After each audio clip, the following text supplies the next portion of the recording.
So starting next month, it sounds like in California and Texas, people will be able to take part in the trade-in program, and then it plans to expand into more resale opportunities in these markets in June. The retailer Lululemon has about 80 stores in both of these states. So it's going to be fascinating to see how this plays out. Shoppers can opt in to trade in their gently used, opt to trade in to use their gently used, that is really hard to say, Lululemon clothing by mail in exchange for a gift card. I got through that somehow. Holy moly buckets. Holy moly buckets. All right, first question, Emma, we have to do it. Putting you on the spot from A&M. Of course. They wanted to send you off in style, of course. First, they want to say congratulations. They love listening to you. They're sad to see you move on. But their big question here, they're pretty behind this. They think it's a great idea on Lululemon's side. Are you thinking the same thing? And then bigger question for you as a consumer, would you buy reused leggings and Lululemon wears? Will your friends and do you think it makes sense as a consumer model?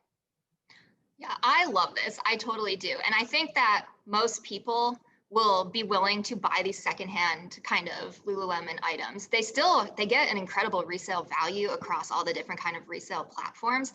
But I think what's important to note is that I trust Lululemon to sort through the product that comes back to them and throw out the ones that are really stretched out, have pit stains and whatnot. That's kind of what I've seen people talking about, who wants secondhand gym clothes. But I think the products are super high quality to begin with, so they don't stretch out that much over time. I just trust Lululemon to clean them and put quality products back out there. Yeah, I love this. I think this is a huge step forward and good for them. Have you done this already by chance? I mean, you're kind of the Poshmarker, you're kind of up to speed on everything that's going on in this market. Have you ever tried to resell this yourself or, purchase any of it yourself already? I have sold Lululemon leggings on Poshmark and I've bought used ones on Poshmark and new ones on eBay for a discount. So I'm all over this. You save $30 to $40. And I mean, usually things are in really good condition. And you're probably getting a good capture on the resale too, I think. I know. Yeah. Anne, what's your experience there? Have you done any of this stuff? What are you thinking here? Are you loving this? Gym equipment and gear better than anyone on this podcast. What's your take? Well, so I got this story sent to me from one of our listeners at Lululemon, and she and I have been talking about them getting into resale for over a year. I'm like, when are you guys getting into the market? Like Emma said, I wear a lot of it. I'm a Lululemon ambassador person, so I go through a lot of this. And so, yeah, you get to having these items that you're just not wearing anymore. I've sold things that are original. I just sold, for example, my first top that I ever bought at Lululemon for $35 on Poshmark. That thing is at least 12 years old. And I just sold it for $30. And I mean, I think you say what condition it's in and everything, but people are still willing to pay for that name. I think it's a great idea on Lululemon's behalf. It allows them to get credit for being part of the circular economy. It allows them to get a profit if they want. Right now, they're donating that to more sustainable measures. Yeah, that was crazy. They said 100% of the profits are going to be reinvested into their sustainability efforts. That's a key piece of that story. I'm glad you brought that up. Yes, but I think that, we heard from Nike, they're doing a refurbishment program similar to this. I think there's just going to be a waterfall now of brands who are starting to get into the circular economy, as not only the Gen Z and millennial groups are buying resale, but I think it's going to become more ubiquitous as we kind of go through the next couple of years. I know I've certainly increased my resale purchasing within the last 2 years for sure. Okay, so resolutely, you both love this. I think that's what it sounds like.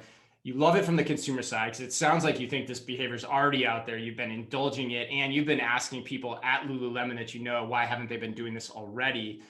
Business-wise, though, you think let's a couple seconds on this. You feel like it makes sense too.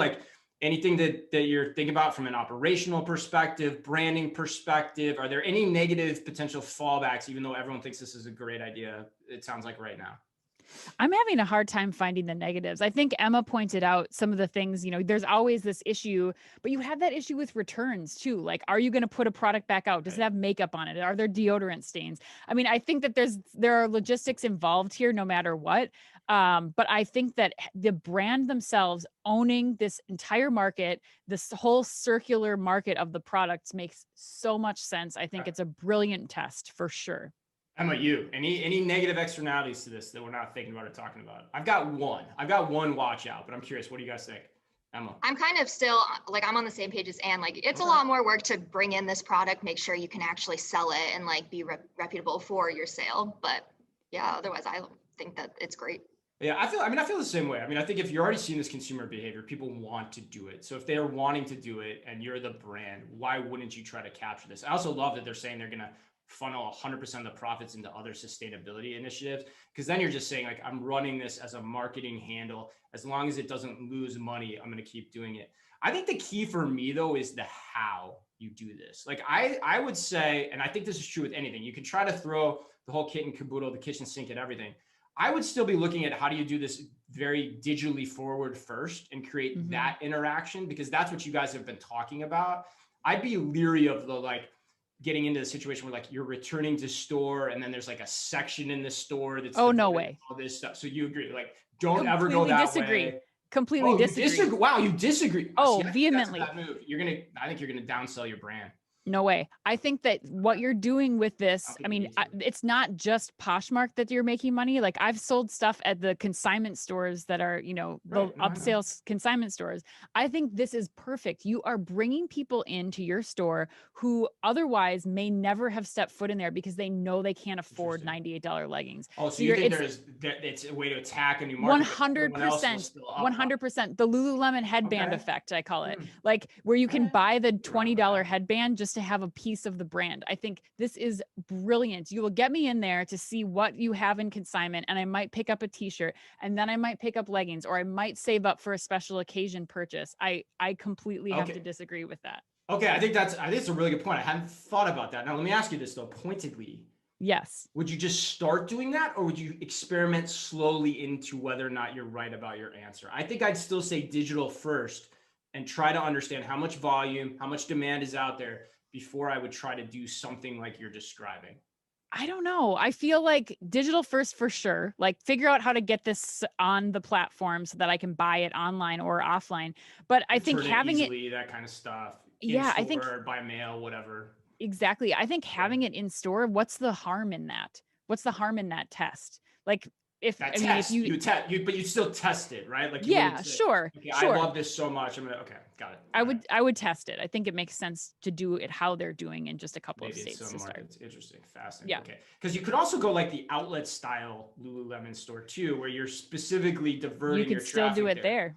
Do you like one of those ideas better? I didn't think we'd spend this much time on it, but it's cool.